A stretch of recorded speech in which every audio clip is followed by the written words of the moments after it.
Boa tarde a todos, bem-vindos à nossa quarta palestra do Psicólogas em Formação.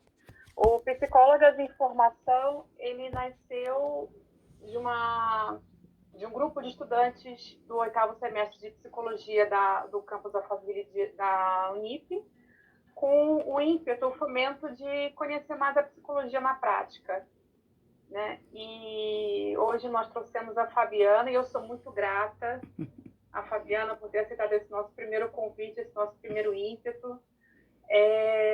A Fabiana é uma profissional que eu conheço desde o meu primeiro período de faculdade, né? E um dos motivos de eu ter trazido, assim, da primeira, inclusive, a pensar nela para esse projeto, foi porque a Fabiana, além de ser competente, além de falar sobre o assunto a que se propõe com muita propriedade, né? Com isso ela reverbera em nós uma autoanálise. Eu falo para ela, isso não é uma aula, é uma terapia praticamente, né? E a gente não esquece. Eu falo que eu lembro da Fabiana da minha aula desde a história da psicologia, né? Então, eu sou muito grata. A nossa equipe é composta da Priscila Silva, que ela está aqui, ela fez todo o papel administrativo. Hoje ela está lá como back-office. Se vocês tiverem algum problema de tecnologia, conexão, vocês podem se remeter a ela através do chat ou do e-mail. A Karen Tentoni fez todo o nosso respaldo de tecnologia. Hoje ela está aqui como uma moderadora passiva. Se a minha conexão cair, ela está pronta para assumir.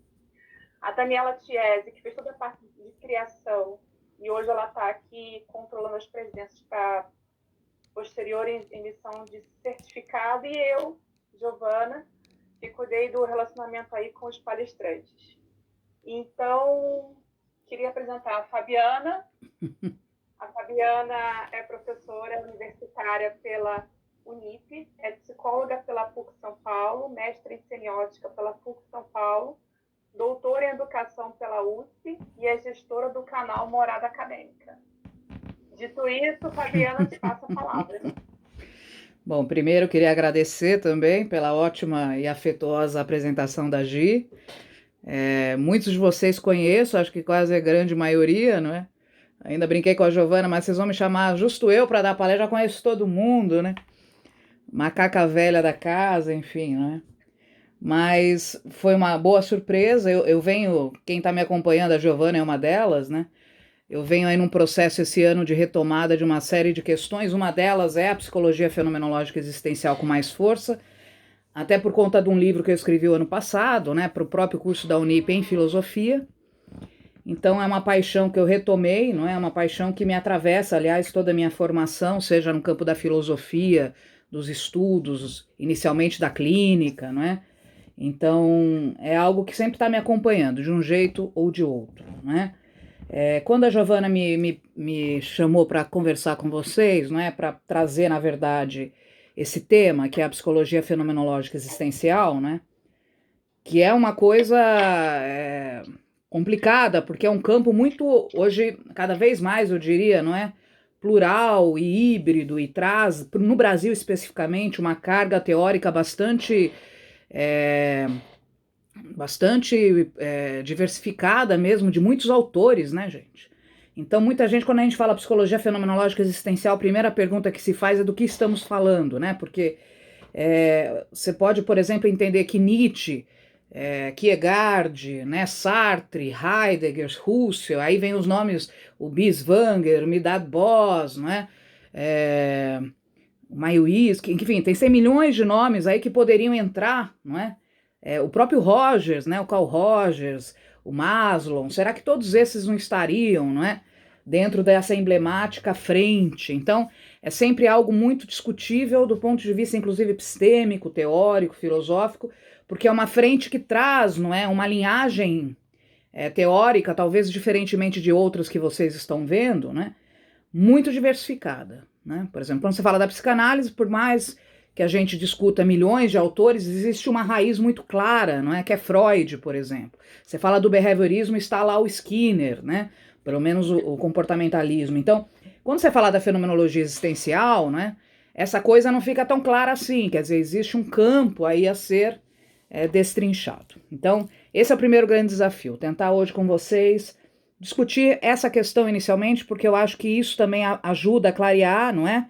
A própria prática, que eu acho que é uma das questões que a Gi traz, né? E que eu vou também me debruçar. O bom para quem é aluno da Unip, que está aqui, acho que muitos de vocês são, né? Que a minha fala vai muito ao encontro do que vocês vão encontrar no curso esse semestre, em uma disciplina que se chama Abordagens Humanistas, né? Essa é uma disciplina que eu já dei algumas vezes na Unip, somente aqui de Jundiaí, dei uma vez aí também em Alphaville, não é? Que ela faz um pouco o percurso que eu escolhi fazer aqui com vocês. Então vocês vão ver, vocês vão voltar a ouvir coisas parecidas ao longo do próximo semestre. Penso eu que é até interessante para poder ir, né, amadurecendo. Então assim, eu até perguntei para a Giovana como é que vocês estão apresentando tudo isso, né? Porque eu tenho um ranço de ser professora, isso é uma desgraça às vezes, porque a gente já quer botar um PowerPoint, a lousa, né? Então eu ainda brinquei com ela, você quer que eu faça uma apresentação? Ela falou, não, a gente tá fazendo uma coisa mais informal, de uma conversa, né? Então eu preparei uma roteirização mais informal para mim. E fiquei pensando um pouco o que seria interessante trazer para vocês. Então, não sei, tinha conversado com a Gi da gente fazer uma fala inicial, né, Gi? E depois abrir para as perguntas, que eu acho que aí também enriquece até para vocês poderem trazer dúvidas, enfim, não sei se vou poder respondê-las todas. Mas a ideia, então, é nutrir o resto do momento que nós temos aqui com esse diálogo, que eu acho que é muito rico, tá? Eu separei, então, a minha conversação com vocês em 4 momentos, tá? Então, a primeiro momento, eu fiz segundo um eixo, assim, para começar a discutir com vocês algo que para nós, da fenomenologia, é importante, não é? Que é uma pergunta que Rogers faz também, e que o evangelista, Paulo Evangelista, que é um colega da própria Unip, que conheço pessoalmente, que foi líder da disciplina aí da Unip há muito tempo, não é? Também faz no seu belo livro, baseado na sua tese de doutoramento, né? Que acho que até alguns alunos devem ter usado no primeiro semestre em psicologia fenomenológica, né? No 8º semestre, que é Como me tornei psicólogo, não é? Como me tornar ou como me tornei psicólogo? Essa é a primeira grande pergunta, porque acho que quando a gente pensa na fenomenologia tem uma questão dentro desta, não é? E a segunda, que é uma questão que me perspassa diariamente, acho que deve passar a vocês também, ainda mais em tempos contemporâneos, é o que pode esse psicólogo, né? E disso, então, vem uma tríplice aí, que é o que pode um psicólogo na fenomenologia existencial, porque aí tem uma questão que é de cunho filosófico, tá? Então, primeiro eixo é discutir um pouco isso, como nos tornamos psicólogos, o que pode um psicólogo, não é? E o que pode um psicólogo dentro da fenomenologia existencial, tá certo? Então, acho que essa é a primeira grande questão penso ser interessante, né? Para a gente trazer um diálogo. Para discutir isso, né, quais são as minhas bases, enfim, as minhas bases, além da minha própria vivência, porque todo fenomenólogo traz muito em si e consigo, não é? A sua própria existência, então é inegável que isso está aqui, né? Quando eu falo disso, é também a minha formação, é também como eu me tornei psicóloga, que está aqui de alguma maneira, né, trazendo esse depoimento, esse testemunhar, né? Essa fala vem de um lugar, obviamente, né? Mas vem, obviamente, de algumas leituras e vivências. Então, tem uma vivência, não é? De aluna, de formação em psicologia, de uma clínica terapêutica inicialmente em fenomenologia, depois eu fiz 3 vezes terapia na minha vida, dentro de uma linhagem chamada humanista fenomenológica, né? Então, a vivência vem desta vivência, tem essa parte, não é? Mas tem uma parte de leitura acadêmica, que é a minha formação como docente, mestranda, doutoranda e tudo mais, né? E aí perspassa muitos autores, né? Por exemplo, apesar de eu não ser e não comungo com algumas ideias dele, o Rogers é um deles que tem um livro dele muito interessante, que eu até trabalho às vezes com os alunos, que é Tornar-se Pessoa, né? Que é um texto que me parece, com todas as suas fronteiras epistêmico-filosóficas, interessante para que de alguma maneira está aqui falando hoje. Eu acho que o Rogers é um sujeito que, até por conta da minha experiência em terapêutica, né, de ser atendida por uma psicóloga rogeriana, acabou fazendo parte da minha vivência, né? Então, ele sempre, de alguma maneira, está aqui dialogando com a gente. O Heidegger, que acho que é uma base fortíssima, não é? E cada vez mais, aquilo que eu estava começando a dizer, eu venho trazendo algumas leituras mais sistemáticas do Heidegger ao longo desse semestre, até junto com alguns participantes do Morada, né? O Nietzsche, que todos sabem, né? Eu sou quase uma devota, brincando com a palavra, né? Quer dizer, o Nietzsche me inspira muito e eu tenho buscado também trazer o Nietzsche para uma terapêutica, então é uma tentativa até de 2 projetos de iniciação científica que finalizam esse semestre, de fazer isto, né? De como é que o Nietzsche pode nos ajudar a nos tornarmos bons psicólogos, né? Então, ele está aqui também, né? Então, temos todos esses sujeitos falando junto comigo aqui, tá? Para vocês saberem de onde eu estou falando, né? Quando a gente se pergunta como me tornei psicólogo, né? O que a gente está querendo se situar é qual é a tradição, estou usando agora uma linguagem heideggeriana, tá? Qual é a tradição em que eu me coloco? Quer dizer, quando eu penso nessa tradição, eu estou pensando num tempo histórico, não é? De discursos, de fazeres, de existências que me digam, não é? Naquele contexto, portanto, naquele mundo, não é? O que é ser psicólogo. Então, eu já sou psicóloga há mais de 20 anos, né? Nem é gostoso falar isso, porque chega um certo momento que a gente é bonito, mas não é. A gente envelhece, ganha os cabelos grisalhos, né? Mas essa tradição, que ainda é muito usual, e essa é uma das questões, né? Como a tradição se mantém, né? Quando hoje a gente se pergunta o que é ser psicólogo, geralmente o que é ser psicólogo passa por algumas questões, né? Então, solucionar problemas psicológicos, essa é a tradição nos traz isso, né? O psicólogo é aquele que nos traz autoconhecimento, né? O psicólogo é aquele que de alguma maneira trabalha a partir de algumas verdades, né? Que tem critérios, portanto, de saúde e doença, né? O psicólogo é o conselheiro, né? Esse lugar do conselho, né? O psicólogo é aquele que tudo vê, né? Que consegue olhar o outro e quase que numa mágica metafísica consegue ler o outro, né, nas suas problemáticas, né? Então, eu estou citando algumas coisas que são mais comuns, né? Então, a tradição ainda do nosso mundo hoje, quando a gente se pergunta o que é ser psicólogo, ou como se tornamos psicólogos, a gente está nessa tradição, tá certo? Então, não é simples sair desta tradição. Essa é a primeira questão que eu trago, não é? Por quê? Porque uma das questões da fenomenologia, e aí está uma problemática fundamental, é que a fenomenologia vai desconstruir essa tradição. Então, porque essa tradição do que é psicólogo, na verdade, está fundamentada em uma série de outras que tem a ver com a filosofia moderna, né, o imperativo da técnica no mundo moderno contemporâneo. Então, o que é ciência? Então, tudo isso vai resvalar no que é psicologia também, não é? Portanto, o que eu estou dizendo para vocês de uma maneira muito incipiente é que a fenomenologia fenomenológica, ou a fenomenologia, se vocês quiserem de uma maneira mais geral, ela é um trabalho de desconstrução da tradição. Né? Então isso precisa ficar claro, quer dizer, essas visões tradicionais do psicólogo, como um solucionador de problemas, né? Um cara que leva a um autoconhecimento, o que eu brinco, é o terapeuta do dentro, né? Desse lugar do dentro. Para nós da fenomenologia, não é? Isso tudo vai ser desconstruído.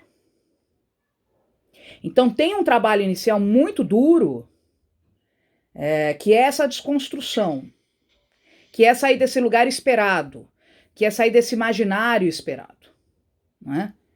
Então essa é a primeira questão, como é que a fenomenologia vai desconstruindo este lugar do psicólogo dentro dessa tradição epistêmica, filosófica, científica, contextual, moderno, contemporânea, tá? Então esse é o primeiro ponto que eu queria dizer, quer dizer, que vocês entendam isso, que a fenomenologia ela traz uma outra proposição radical, e radical aqui no sentido de ir para as raízes, de desconstrução das raízes desse projeto, onde a psicologia normalmente está. Quando eu falo normalmente, eu estou falando de comumente está, desde o século XX, tá? E para isso, não é? Para desconstruir isso, a primeira desconstrução que ela vai fazer é sobre a questão que Heidegger vai dizer da metafísica. Não vou entrar muito em assuntos filosóficos, porque entendo que neste momento não é o prioritário, mas quando ele está atacando a metafísica, o que ele está atacando? Essa noção de ciência como um saber do lugar da verdade, da certeza, como lugar de grandes instrumentos aplicáveis, não é? Que garantam, portanto, a solução de problemas. Então eu estou querendo conectar uma coisa com a outra para vocês verem que primeiro a fenomenologia desconstrói essa visão de ciência geral, ciência natural e etc. E aí ela alcança uma desconstrução da ciência humana também. Tá? isso é algo que a gente pensa, mas o Husserl fez isso lá atrás, o Heidegger fez isso lá atrás, já está feito, né? Não, não está feito, essa é a questão. Então é algo que está em caminho de. Essa é uma palavra que a fenomenologia adora, né? Em caminho de, né? Portanto, a fenomenologia, gente, ela, né, muitos autores dizem, ela não é uma teoria simplória, não é? Ela não é uma ciência, ela não é uma simples visão de mundo, ela é, e aí eu vou usar um termo do próprio Heidegger, né, que é o nosso hoje, o nosso grande centro aqui hoje, ela é um caminho, ela é um método. E método não no sentido técnico da palavra instrumental, mas ela é um método no sentido de um caminho, de um caminhar para. Não é? E ela aceita ser ciência se você entender ciência como fazere. Se a gente for pegar a palavra na sua raiz, que quer dizer fazer conhecimento. Se a gente entender ciência como fazer conhecimento, cultivar conhecimento, a fenomenologia pode ser chamada de ciência. Talvez a mais geral de todas. Tá? Então essa é a primeira grande questão, não é? É sair desse lugar da tradição, entendendo que esse lugar da tradição não é só da psicologia, de algo maior, que é o que é ciência, etc., que tem sido construído, né, numa era, desde os gregos, há de se dizer, na visão de Heidegger, de Nietzsche e de tantos outros. Então, a primeira grande questão, o primeiro grande desconforto para um psicólogo que assume para si este caminho, não é assumir o trabalho da desconstrução. Tem que ser, não é, um profissional, um sujeito que perceba que há uma inquietação, não é? Há uma certa inconformidade, né? E isso se resvala muito quando você começa a se sentir incomodado, como eu me senti, alguns outros talvez tenham sentido, quando você começa, inclusive, a conhecer outras teorias da psicologia e você diz, tem uma coisa que me incomoda aí, né? Tem algumas palavras que me incomodam, palavras como adaptação, palavras como interpretação, né? Essas palavras, alguns sujeitos da psicologia podem vir a incomodar. Quando você sente este incômodo, eu costumo dizer aos meus alunos, né? Isto é um sinal de que talvez você deva ler um pouco de fenomenologia, né? Porque, de alguma maneira, você está buscando um caminho de desconstrução, tá? Então, primeira grande brincadeira da dica de como você se torna um psicólogo na fenomenologia é o desconforto. Há um extremo desconforto, há uma sensação de deslocamento, porque parece que você entende as teorias, mas você não se acerta com elas em alguns aspectos. E aí a fenomenologia ela entra com muita força porque ela te dá instrumentos e ferramentas e olhares, né, para você desconstruir. Então, essa é a primeira questão, né? É preciso, o psicólogo da fenomenologia, ele tem que assumir esse lugar do desconforto e da abertura. Essa é a primeira grande questão. A outra grande questão, e eu não sei se isso é só para a fenomenologia, penso que é para o homem contemporâneo, é abrir mão da certeza. O psicólogo na fenomenologia não trabalha com verdades únicas, não trabalha com critérios fixos de saúde, sofrimento e doença, não trabalha, já estou adiantando, vou chegar lá como e porquê, mas não trabalha com adequações de taxas psicopatológicas. Então, existe uma série de consequências dessa desconstrução. Tá?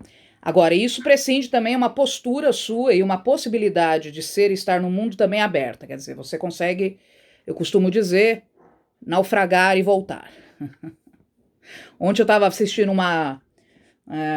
nas férias é ótimo que você só assiste bobagem na televisão. Então, eu estava assistindo um programa National Geographic sobre o Everest, o pessoal que vai para o Monte Everest. E aí eles estão fazendo uma expedição no Brasil de vários...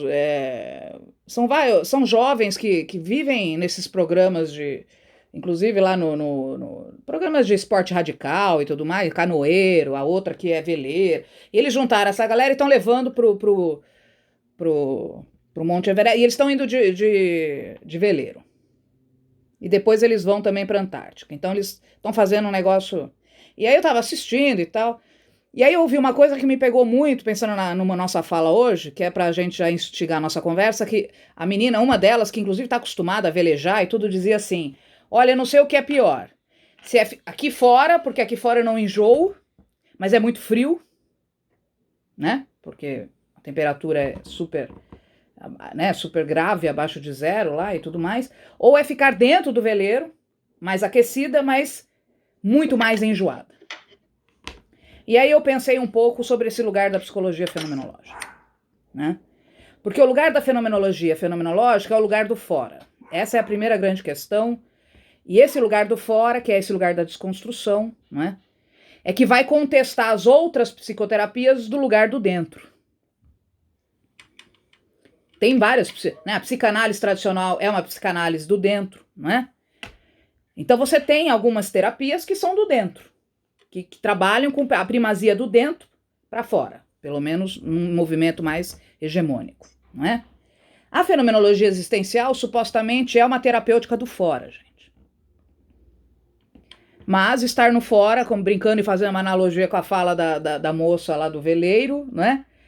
Se por um lado você não enjoa, por outro lado, como diria Nietzsche, as alturas são frias, né? São geladas. Então, isso já traz pra gente, obviamente, uma questão, não é? Que é entender por que nós estamos caracterizando a psicologia fenomenológica existencial como uma terapêutica do fora e não do dentro. E isso tem a ver também com essa desconstrução que ela faz, porque ela entende, o Heidegger vai dizer isso claramente, que não existe uma subjetividade como uma substância interna fechada, própria, não é, do homem. O homem é um ser no mundo, usando um termo mais vulgar que podemos usar dentro da fenomenologia. O homem é no mundo, só se faz no mundo. Portanto, ele está fora, ele não está dentro. Não é? Acho que um outro... Você pega Sartre, que é um outro cara que está, de alguma maneira, nessas beiradas fenomenológicas. O Sartre vai dizer, o homem é uma consciência, né, para si. Quando ele fala o para si, o si não é que está dentro do homem. O si, para ele, está no mundo. Então, né, a consciência está fora. Ou você pega a consciência intencional do Husserl, né? O que é a consciência intencional? É o fora, né? É o que liga o homem ao mundo, né? O Lemesvel lá, que tanto ele vai trabalhar. Então, estou dando exemplos assim bem fortuitos, mas para mostrar logo de cara para vocês que o desafio da psicologia fenomenológica existencial é lidar com esta aridez do fora. A gente trabalha com uma visão de homem e de mundo que está sempre num hiato, vamos dizer, num quiasma, né? Entre o desamparo e o amparo, entre a confiança e a desconfiança, não é? Então, não é o lugar do quentinho, não é o lugar do dentro, não é o lugar do extremo otimismo, não é? Não é, né? A psicologia fenomenológica existencial é este lugar. Então, dito isto, né? Porque aí estou dizendo como chegar nessa psicologia, de alguma maneira você é um sujeito que vai ter uma aderência a esta visão de homem e de mundo, inclusive na sua própria vida, né? Quer dizer, é um homem que entende que existe uma conexão muito intrínseca com o mundo, entre si e o mundo, né? Que entende que ele não se resume a si mesmo, né? Pelo contrário, ele se vê muitas vezes numa postura de exílio e de estar muitas vezes, né, esparramado no mundo. Então, estou contando para vocês como é que este psicólogo vai se identificando como um psicólogo na fenomenologia, tá? Ou seja, como se desenvolve essa sensibilidade fenomenológica, um pouco essa questão que eu estou trazendo logo de cara, que eu acho que é importante, ainda mais muita gente aqui do 4º e 5º ano de faculdade, não é? Bom, então, essa acho que é uma das questões, né? Então, já entendemos que para nos tornarmos psicólogos na fenomenologia é preciso desconstruir esse lugar da tradução e enfrentar esta abertura, essa terapêutica do fora, que não é romântica, que não é um lugar aprazível 100% do tempo, que não é o lugar do prazer, não é? Que é um lugar, não é, muitas vezes da aridez, do desencontro, não é? Então, esses paradoxos estão dentro da fenomenologia. A fenomenologia enxerga o mundo assim, tá? Bom, com isso, gente, o que se percebe? Se eu não me basto e o mundo sou eu e vice-versa, quer dizer, eu me esparramo no mundo, inclusive subjetivamente, né? Existe uma questão que eu acho que é fundamental discutirmos hoje, que existem algumas celeumas e existem algumas questões que um psicólogo não vai conseguir jamais alcançar. Então, aquela ideia do psicólogo como um solucionador de problemas, ela já começa a ser desconstruída daí. O psicólogo vai entender, dentro da fenomenologia, não é, que o seu papel do ser com... Eu já vou usando algumas linguagenzinhas aqui só para vocês irem, não é, se acostumando, quer dizer, esse ser com, que é sempre o ser com o outro, né, a compreensão com o outro, né, compreender, estar junto do outro, não é?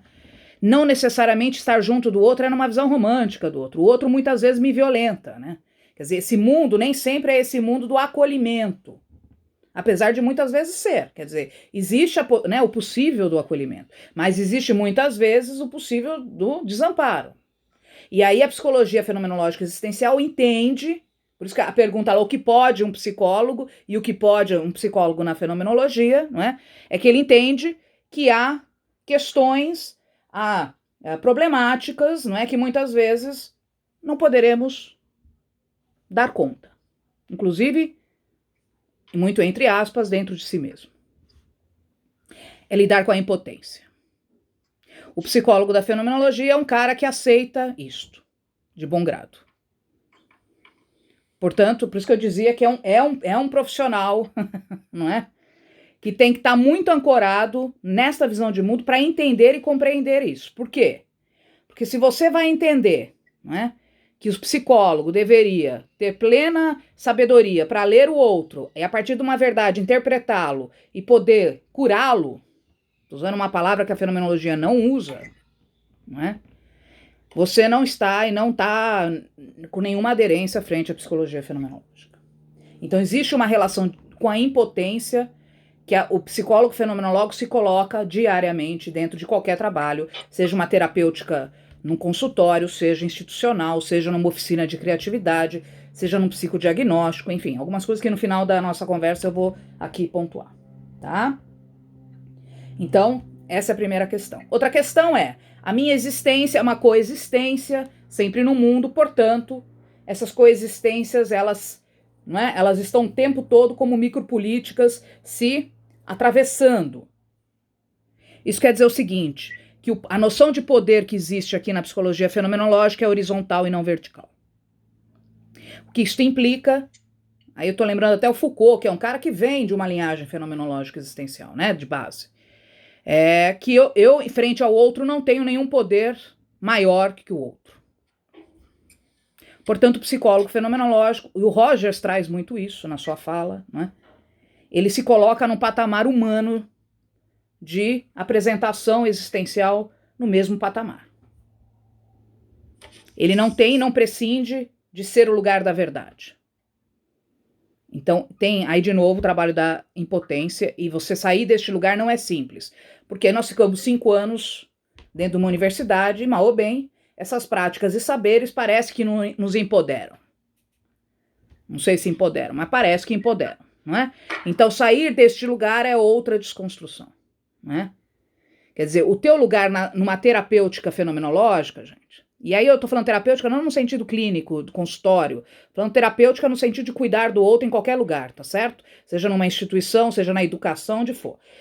Nessa terapêutica fenomenológica, né, nesse cuidado fenomenológico, né, o que é imprescindível, portanto, né, é entender que o meu lugar ali é um lugar de estar com, é um lugar de escuta, é um lugar de acolhimento e é um lugar de possível ressignificação do outro, não minha, no sentido que não sou eu que ressignifico para o outro que ele precisa ressignificar.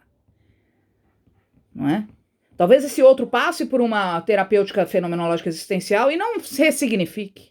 A verdade, eu sempre digo assim, a verdade é sempre do outro. Jamais, em hipótese alguma, alguém da fenomenologia vai impor ao seu sujeito qualquer interpretação, qualquer suposta verdade, qualquer direcionamento moral, qualquer coisa que de alguma maneira implique num empoderamento da minha questão, da minha verdade sobre você, por mais que eu tenha feito e estudado 20 anos.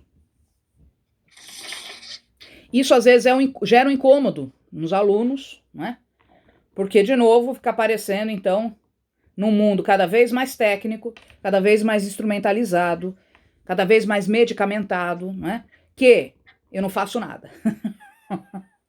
Não é? Ah, então você não faz nada, né? É um pouco esse vazio que fica. Eu percebo isso quando eu dou aula de fenomenologia, que os alunos vêm com esses questionamentos, né? E aí eu brinco assim, se você entende que fazer alguma coisa é interpretar, é dar orientação, é adaptar o sujeito, é curar o sujeito e etc., realmente o psicólogo fenomenológico nadifica a sua atuação, né? Então isso fica claro, quer dizer, esse lugar que o Rogers vai chamar do lugar da aceitação incondicional, ele usa esse termo, né?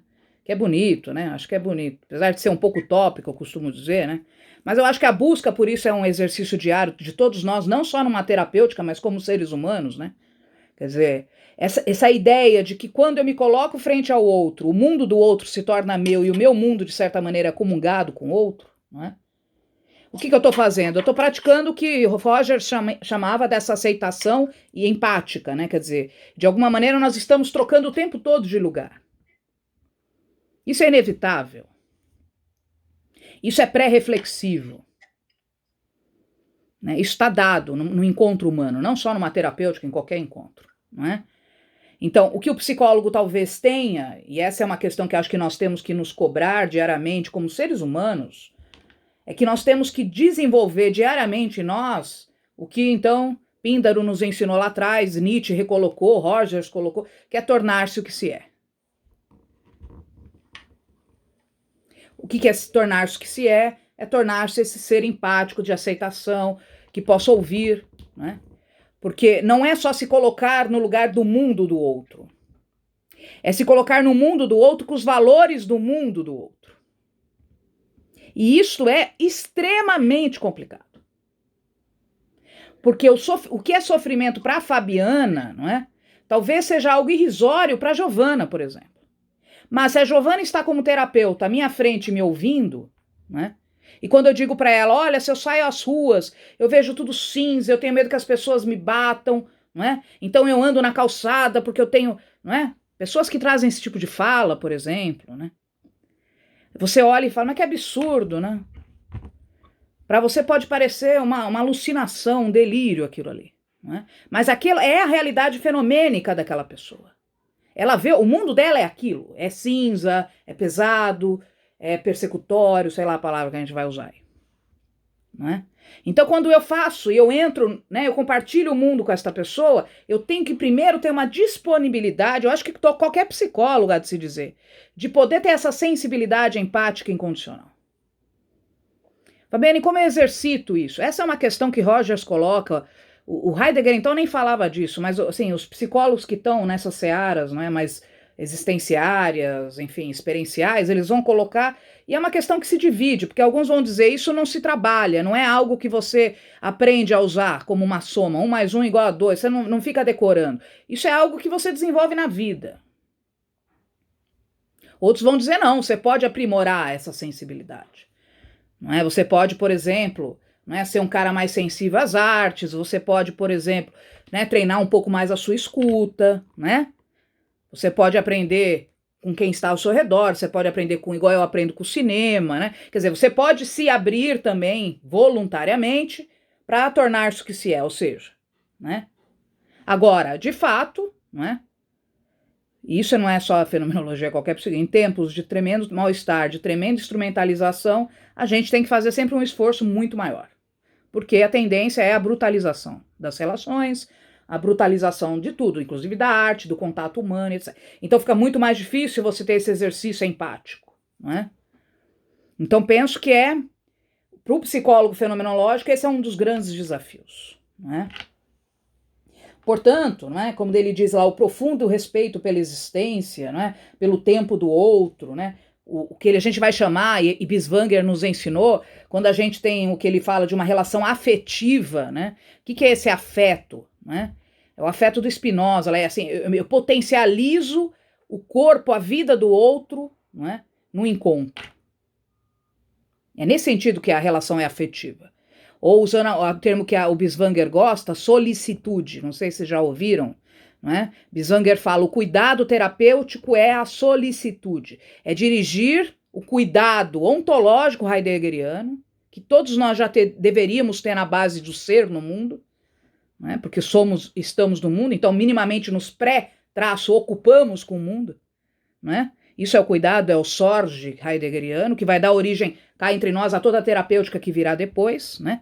E aí o Binswanger, lá numa das obras dele, que é Três Existências Malogradas, ele vai dizer, não é? Olha, o terapeuta, não é? Ele tem que ter um cuidado, não só que já está na sua ontologia, como ser do mundo, Dasein lá, mas ele tem que ter este cuidado voltado para o outro ali, naquele momento. E é nesse sentido que eu falo que aí você pode fazer um esforço de olhar para isso com mais cuidado. E aí isso nós da fenomenologia chamamos de solicitude. Então, né, a gente usa no termo como né, você tem que ser solícito ao outro, né? Já ouviram isso? Devem ter ouvido. Vem um pouco desta ideia, né, deste amor terapêutico direcionado ao outro, esse cuidado terapeuticamente direcionado ao outro. Então essa é uma das bases da psicologia fenomenológica. Tá? Tá aí tudo bem, gente? Tá dando pra... Bom, então acho que aí nós vamos adentrando um pouco no que é ser esse psicólogo fenomenológico, né?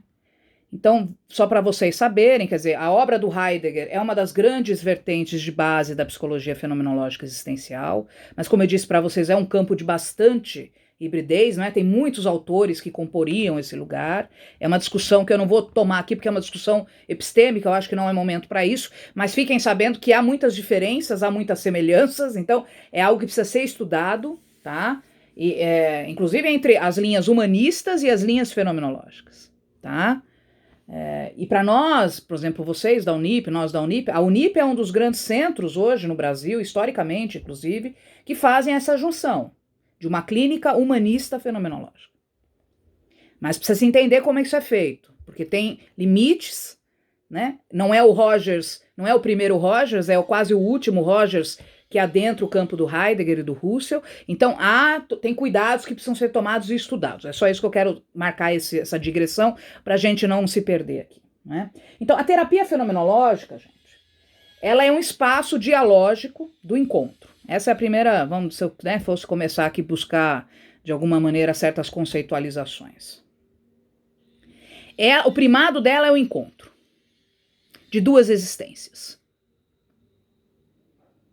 Numa relação horizontal de poder e saber, aquilo que eu estava dizendo, então não existe essa diferença, né, que talvez em outras terapêuticas nós encontremos, não é? É um espaço de compreensão. Essa palavra já caiu no senso comum, ela é complicada, portanto, mas para Heidegger, e a compreensão heideggeriana que nós vamos usar aqui, do ser com, compreensão com, junto de, traço, preender, preensão, movimento de preensão de intrínseco, tá?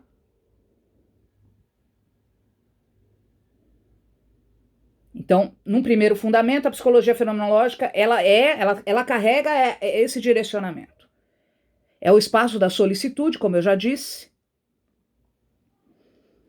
É o espaço da escuta descritiva. E isto é fundamental.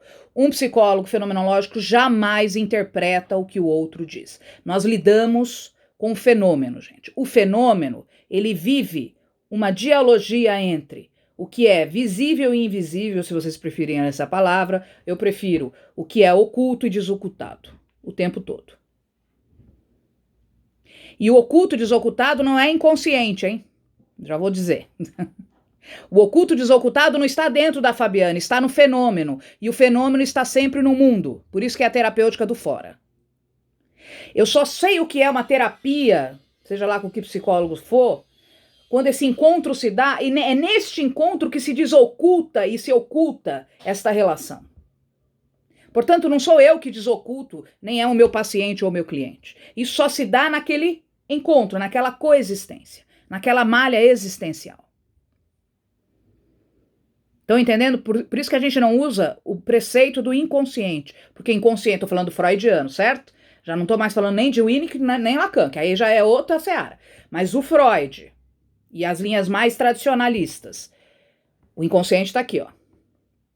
Por mais que ele tenha um lastro cultural, tá certo? Então já estou falando isso porque quem lê Heidegger às vezes fala, né? Ah, mas o encoberto do Heidegger é o inconsciente do Freud? Não. Por mais que assim, num senso comum pareça, né? Não. Tá? Não é. Tá? É o espaço da confiança. A Biletati Sapienza, que é uma terapeuta da Danzai Análise, não sei se alguém já leu, geralmente o povo lê a Billet, que tem livros muito agradáveis de serem lidos, né? Ela tem um livrinho gostoso de ser lido que chama Conversa sobre Terapia, né? Tem um outro livro dela que é do Desabrigo à Confiança também, que é um caso, né? Então, que é um pouco essa ideia da Biletati, né? O espaço terapêutico é o espaço que vai do desabrigo à confiança, né? Confiar. Com, junto de, fiar, né? Lembra? Fiar, né? Máquina de fiar. Portanto, a terapêutica fenomenológica é artesanal, gente. Ela tem um tempo, ela precisa de um tempo. Então, se você é um sujeito que quer resolver as coisas apressadamente, o seu lugar não é dentro de uma terapêutica fenomenológica. Porque o terapeuta fenomenológico, ele entende que o tempo, a temporalidade, isso é um conceito fundamental para Heidegger, né? O Ser e o Tempo, grande obra dele. A temporalidade